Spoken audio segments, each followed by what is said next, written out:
Topic is hope the greatest driving force.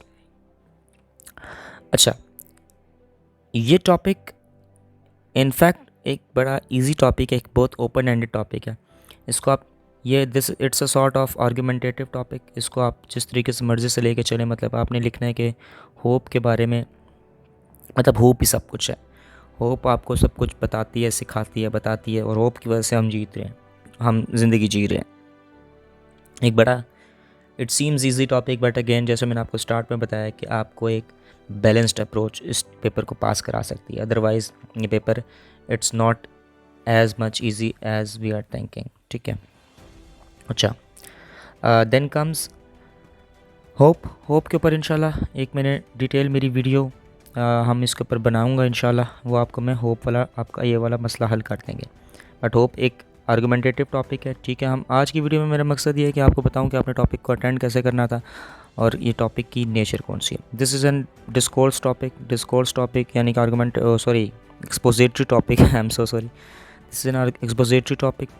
बस आपने चलना है और घूमना फिरना है, होप के ऊपर एंड करना है कि होप ही सब कुछ है। खैर, इसके बाद आपका CPEC and Middle East new war front.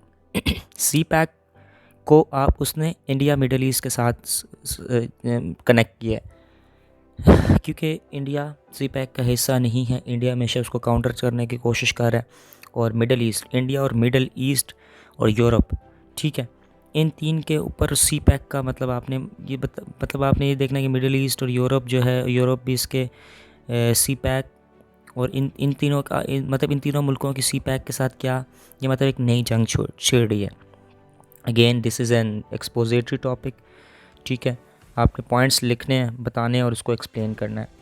ठीक है, इसके बाद आता है the power of propaganda in the Muslim world. It's a sort of I can say जिस बच्चे ने इस्लामोफोबिया के ऊपर तैयारी की हुई है, Islamophobia, it's not exact about Islamophobia, but आप उसके पॉइंट्स को मर्ज करके लिख सकते हैं। For example propaganda Muslim world मतलब एक थ्रेट है, पावर ऑफ प्रोपोगंडा है, प्रोपोगंडा फैल रहा है। ठीक है, और उसको मुस्लिम वर्ल्ड उसको क्या क्या चीज़ें कैसे कैसे कर रही हैं। ठीक है, this is your topic. It was your topic and again it is easy, but again you need a balanced approach. You can't pass it to just write 1800 words, उसमें पास नहीं होता। You need extra effort, balanced approach. Anyways, phase out of fossil fuel and Arab economies. It is difficult और बहुत कम ratio ये बच्चे ने solve की है ये वाली, और मुझे जितने बच्चों ने बताया, मैंने अभी तक किसी बच्चे को नहीं देखा जिसने ये वाला टॉपिक सॉल्व किया। It was a hard topic. BRICS and Pakistan, prospects of recovery. Pakistan और ब्रिक्स का रोल, अगेन जिसका करंट अफेयर स्ट्रॉन्ग है वो उसने उसके टॉपिक अटेम्प्ट किया है और ये टॉपिक में उसके मार्क्स भी आए हैं। ठीक है, BRICS and Pakistan, prospects of recovery, बहुत इजी टॉपिक है।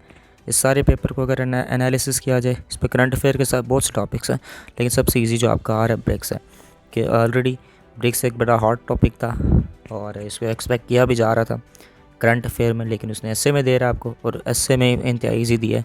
मतलब आपने इसमें बताना है कि ब्रिक क्या है, role of Pakistan in BRIC countries के साथ पाकिस्तान का क्या सीन है, कैसा उनके साथ कोलैबोरेशन है, कैसे ये हर ट्रेड वगैरह सारी चीज़ें करे। और ये एक मतलब है एक पॉजिटिव वे में आपने बताना था कि ब्रिक को पाकिस्तान कैसे यूज़ कर सकता है अपनी रिकवरी करने के लिए। ठीक है। अच्छा, ब्रिक के चूँकि भी रिसेंटली 5 मेंबर्स भी इसमें ऐड हुए हैं, प्लस उसकी वजह से भी ब्रिक एक मोस्ट इंपॉर्टेंट टॉपिक था। अच्छा, जो सबसे ज़्यादा टॉपिक बच्चों ने किया वो AI, the death of creativity. Again it is easy, but again मेरी वही बात होगी कि you need a balanced approach. इस पर आपने डेथ ऑफ क्रिएटिविटी, आपने सिर्फ ये बताना था कि क्रिएटिविटी, आर्टिफिशियल इंटेलिजेंस से आपकी क्रिएटिविटी किस तरह मारी गई है, ये किस तरह मार रही है, ये किस तरह ख़राब हो रही है। ठीक है, again expository of topic, discover topic, descriptive nature है इसकी, लिखते जाए। अभी तक जितने भी हमने पढ़े हैं इसमें से कोई भी आपका वो आर्गुमेंटेटिव नहीं है, सब डिस्क्रिप्टिव है, ओपन एंडेड टॉपिक है, उठाएं पॉइंट्स लिखें, ख़त्म, नो बकवास। अच्छा, next pathway to Pakistan prosperity, again it is very easy. AI के बाद जो सबसे ज़्यादा ये दो सबसे ज़्यादा टॉपिक्स किए जाने वाले हैं 7 और 8, सबसे ज़्यादा बच्चों ने ये किए हैं।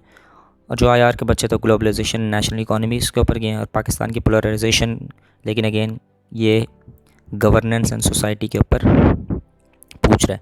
अच्छा, pathway to Pakistan prosperity, again it is easy subject. इसमें आपकी अप्रोच ये थी, हाँ वो पेस लेड वाला जो फार्मूला है, political, economical, social, cultural, technological, digital, ये सारी चीज़ें आपने लेके चलनी थी और इसको ख़त्म करना था। तो this was your whole paper. और इंशाल्लाह ताला आगे आने वाली वीडियोज़ में हम लोग सॉल्व्ड एसेस को डिस्कस करेंगे, प्रेसी के पेपर को सॉल्व करेंगे और इंशाल्लाह आप लोगों के लिए मज़ीद वीडियोज़ लेके आएंगे जिसमें आपके सारे पेपर्स को हम लोग कैसे डिस्कस करें। सबसे ज़्यादा किए जाने वाले टॉपिक्स 7 और 8 था and it was both was easy but again you need approach. अगर सबसे ज़्यादा इजी देखा जाए ब्रिक्स एंड पाकिस्तान है, जिसके करंट अफेयर जिसने ब्रिक्स तैयार किया हुआ था उस बच्चे ने ये किया और वो इंशाल्लाह ताला सारे जिसने यार देखा जाए वो बात ठीक होती है कंपटीशन वाली कि मतलब फॉर एग्जांपल एआई बहुत ज़्यादा लोगों ने अटैम्प्ट किया तो उसमें कंपटीशन ज़्यादा होगा तो फेल होने के चांस ज़्यादा है। नहीं नहीं, अगर आपने लिखा ठीक है, बैलेंस अप्रोच है, सब कुछ आपने जो एग्जामिनर ने पूछा है अगर आपने वो डिफ़ाइन किया है तो I think you will pass it इंशाल्लाह। तो आने वाली वीडियोस में इंशाल्लाह मैं इन सारे लेक्चर्स इन सब के ऊपर एक स्लाइड्स बनाएंगे, इनकी आउटलाइन, इंट्रोडक्शन, कंक्लूजन शेयर करेंगे और आप लोगों को इंशाल्लाह आगे वाली वीडियोस में आप लोगों की हेल्प आउट करेंगे।